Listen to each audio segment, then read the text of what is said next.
Some stories don't begin with fame or headlines.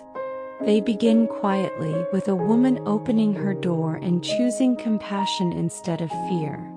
This is the true story of Clara Hale, a woman the world would later call Mother Hale. And the children she saved were the ones everyone else had already given up on.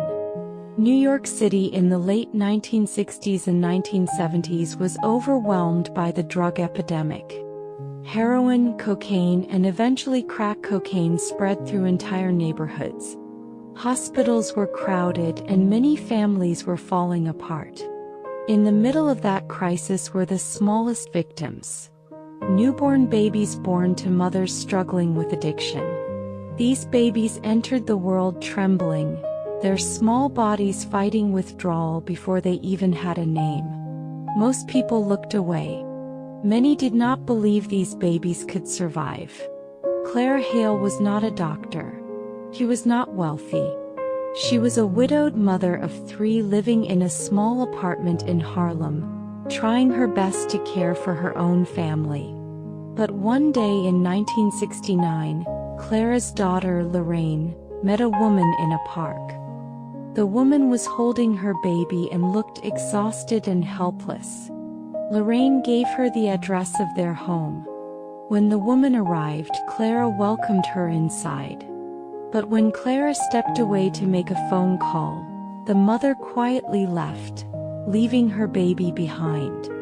Clara looked at the tiny, shaking infant wrapped in a thin blanket and whispered, "You're safe now." After that day, more mothers came. Some knocked on her door. Others left their babies outside, hoping Clara would understand, and she did. She spent her days holding babies during shaking spells, feeding them slowly, and keeping them close until their breathing became steady and their bodies relaxed.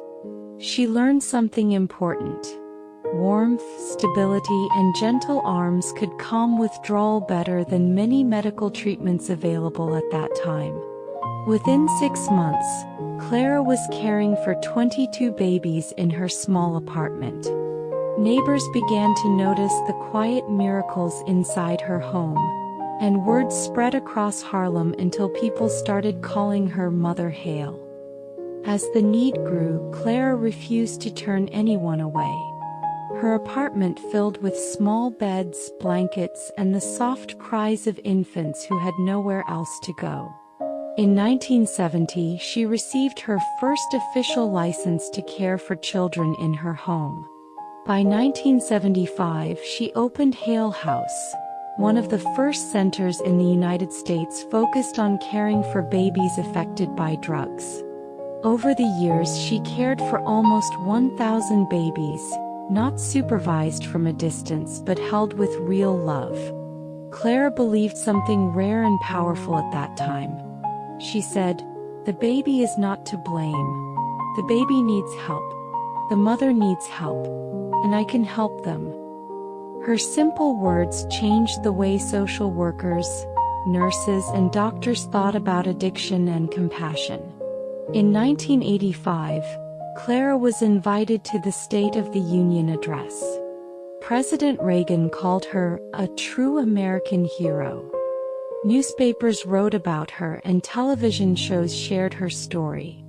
But every time someone praised her, Clara shook her head and said, "I'm not a hero. I just hold babies. They do the rest." Clara Hale passed away in 1992, but the children she once held, the ones who trembled in her arms and fell asleep on her shoulder, grew up. Some became teachers. Some became parents.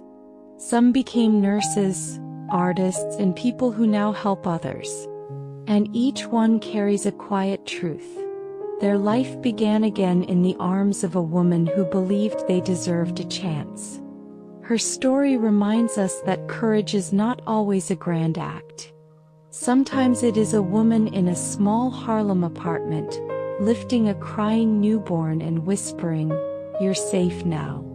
Because Clara chose compassion not once but every single day, the world became a warmer place, one baby at a time.